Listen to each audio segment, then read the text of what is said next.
ॐ नमो भगवते वासुदेवाय। अथ षडशीतितमोऽध्यायः। राजोवाच ब्रह्मन् वेदितुमिच्छामः स्वसारं रामकृष्णयोः। यथोपयेमे विजयो याममासीत् पितामही। श्रीशुक उवाच अर्जुनस्तीर्थयात्रायां पर्यटन्नवनीं प्रभुः। गतः प्रभासमसृणोन् मातुलेयीं स आत्मनः। दुर्योधनाय रामस्तां दास्यतीति न चापरे। तल्लिप्सुः स यतिर्भूत्वा त्रिदण्डी द्वारकामगात्। तत्र वै वार्षिकान् मासा नवात्सीत् स्वार्थसाधकः। पौरैः सभाजितो भीक्ष्णं रामेणाजानता च सः। एकदा गृहमानीय आतिथ्येन निमन्त्रितं। श्रद्धयोपहृतं भैक्ष्यं बलेन बुभुजे किल। सोपश्यत्तत्र महतीं कन्यां वीरमनोहरां। प्रीत्युत्फुल्लेक्षणस्तस्यां भावक्षुब्धं मनो दधे। सापितं चकमे वीक्ष्य नारीणां हृदयङ्गमं। हसन्ती व्रीडितापाङ्गी तन्यस्तहृदये क्षणा। तां परं समनुध्यायन् नन्तरं प्रेप्सुरर्जुनः। न लेभे सम्भ्रमच्चित्तः कामेनातिबलीयसा। महत्यां देवयात्रायां रथस्थां दुर्गनिर्गतां। जहारानुमतः पित्रोः कृष्णस्य च महारथः। रथस्थो धनुरादाय शूरांश्चारुन्धतो भटान्। विद्राव्यक्रोशतां स्वानां स्वभागं मृगराडिव। तच्छ्रुत्वा क्षुभितो रामः पर्वणीव महार्णवः। गृहीतपादः कृष्णेन सुहृद्भिश्चान्वसाम्यत। प्राहिणोत्पारिवर्हाणि वरबद्धोर्मुदा बलः। महाधनोपस्करेभ रथाश्वनरयोषितः। श्रीशुक उवाच कृष्णस्यासीद्विजश्रेष्ठः श्रुतदेव इति श्रुतः। कृष्णैकभक्त्या पूर्णार्थः शान्तः कविरलम्पटः। स उवास विदेहेषु मिथिलायां गृहाश्रमी। अनीहया गताहार्य निर्वर्तितनिजक्रियः। यात्रामात्रं त्वहरहर दैवादुपनमत्युत। नाधिकं तावता तुष्टः क्रियाश्चक्रे यथोचिताः। तथा तद्राष्ट्रपालोऽङ्ग बहुलास्वैति श्रुतः। मैथिलो निरहं मान उभावप्यच्युतप्रियौ। तयोः प्रसन्नो भगवान् दारुकेणाहृतं रथम्। आरुह्य साकं मुनिभिर्विदेहान् प्रययौ प्रभुः। नारदो वामदेवोत्रिः कृष्णो रामोऽसितोरुणिः। अहं बृहस्पतिः कर्णो मैत्रेयश्च वनादयः। तत्र तमायान्तं पौरा जानपदा नृप। उपतस्थुः सार्घ्यहस्ता ग्रहैः सूर्यमिवोदितम्। आनर्तधन्वकुरुजाङ्गलकङ्कमत्स्य पाञ्चालकुन्तिमधुकेकयकोसलार्णाः। अन्ये च तन्मुखसरोजमुदारहास। स्निग्धे क्षणं नृपपपुरुदृशिभिर्निर्नार्यः।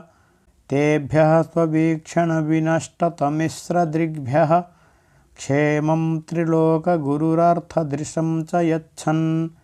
शृण्वन् दिगन्तधवलं स्वयशो सुभगनं।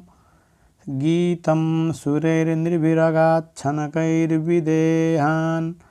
तेऽच्युतं प्राप्तमाकर्ण्य पौराजानपदा नृप अभीयुर्मुदितास्तस्मै गृहीतार्हणपाणयः दृष्ट्वा तौत्तमश्लोकं प्रीत्युत्फुल्लाननाशयाः कैर्धृताञ्जलिभिर्नेमुः श्रुतपूर्वांस्तथा मुनीन् स्वानुग्रहाय सम्प्राप्तं मन्वानौतं जगद्गुरुं मैथिलः श्रुतदेवश्च पादयोः पेततुः प्रभोः न्यमन्त्रयेतां दासार्ह मातिथ्येन सह द्विजैः मैथिलः श्रुतदेवश्च युगपत्संहताञ्जली भगवांस्तदभिप्रेत्य द्वयोः प्रियचिकीर्षया उभयोराविशद्गेह मुभाभ्यां तदलक्षितः श्रोतुमप्यसतां दूरान् जनकः स्वगृहागतान् आनीतेष्वासनाग्रेषु सुखासीनान् महामनाः प्रवृद्धभक्त्या उद्धर्ष हृदयास्राविलेक्षणः नत्वा तदङ्घ्रीन् प्रक्षाल्य तदपोलोकपावनीः सकुटुम्बो वहन्मूर्ध्ना पूजयाञ्चक्र ईश्वरान् गन्धमाल्याम्बराकल्प धूपदीपार्घ्यगोवृषैः वाचा मधुरया प्रीणन् निदमाहान्नतर्पितान् पादावङ्कगतौ विष्णोः संस्पृशन् छनकैर्मुदा राजोवाच भवान् हि सर्वभूतानामात्मा साक्षी स्वदृग्विभो अथ नस्त्वत्पदाम्भोजं स्मरतां दर्शनं गतः स्ववचस्तदृतं कर्तुमस्मदृग्गोचरो भवान् यदाथैकान्तभक्तान्मे नानन्तः श्रीरजः प्रियः को नु त्वच्चरणाम्भोजमेवं विद्विसृजेत् पुमान् निष्किञ्चनानां शान्तानां मुनीनां यस्त्वमात्मदः योऽवतीर्य यदोर्वंशे नृणां संसरतामिह यशोवितेनेतच्छान्त्यै त्रैलोक्यवृजिनापहं नमस्तुभ्यं भगवते कृष्णायाकुण्ठमेधसे नारायणाय ऋषये सुशान्तं तप ईयुषे दिनानि कतिचिद्भूमन् गृहान्नो निवसद्विजैः समेतः पादरजसा पुनीहीदं निमेह कुलम् इत्युपामन्त्रितो राज्ञा भगवान् लोकभावनः उवास कुर्वन् कल्याणं मिथिलानरयोषितां श्रुतदेवोच्युतं प्राप्तं स्वगृहान् जनको यथा नत्वा मुनीन् सुसंहृष्टो धुन्वन् वासो ननरतः तृणपीठविश्वेता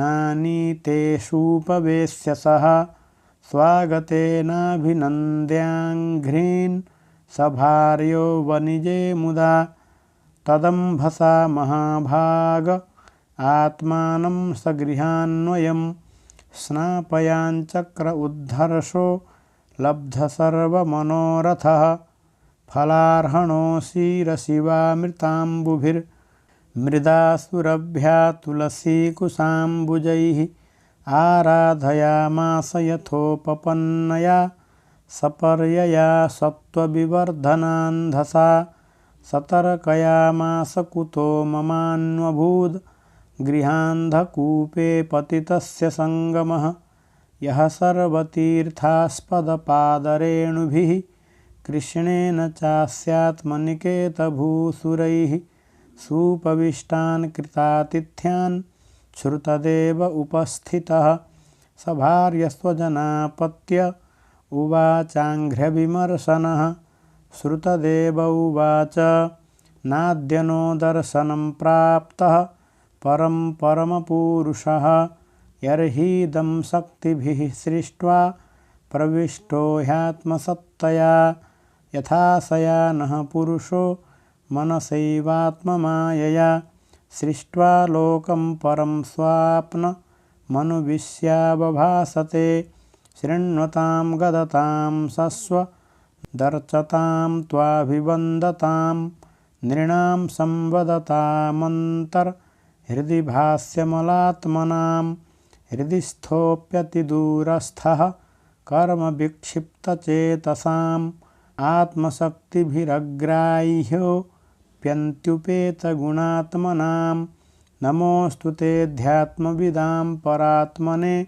अनात्मने स्वात्मविभक्तमृत्यवे सकारणाकारणलिङ्गमीयुषे स्वमायया संवृतरुद्धदृष्टये सत्वं साधिस्वभृत्यान्नः किं देव करवामहे एतदन्तो नृणां क्लेशो यद्भवानक्षिगोचरः। श्रीशुक उवाच तदुक्तमित्युपाकर्ण्य भगवान् प्रणतार्तिहा गृहीत्वा पाणिना पाणिं प्रहसन्स्तमुवाचः। श्रीभगवानुवाच ब्रह्मंस्तेऽनुग्रहार्थाय सम्प्राप्तान् विद्यमून्मुनीन् सञ्चरन्ति मया लोकान् पुनन्तः पादरेणुभिः देवाः क्षेत्राणि तीर्थानि दर्शनस्पर्शनार्चनैः शनैः पुनन्ति कालेन तदप्यर्हत्तमेक्षया ब्राह्मणो जन्मना श्रेयान् सर्वेषां प्राणिनामिह तपसा विद्यया तुष्ट्या किमु मत्कलया युतः न ब्राह्मणान्मेदयितं रूपमेतच्चतुर्भुजं सर्ववेदमयो विप्रः सर्वदेवमयो ह्यहं दुष्प्रज्ञा अविदित्वैव मवजानन्त्यसूयवः गुरुं मां विप्रमात्मानमर्चादाविद्यदृष्टयः चराचरमिदं विश्वं भावा ये चास्य हेतवः मद्रूपाणीति चेतस्या धत्ते विप्रो मदीक्षया तस्माद् ब्रह्मऋषीनेतान्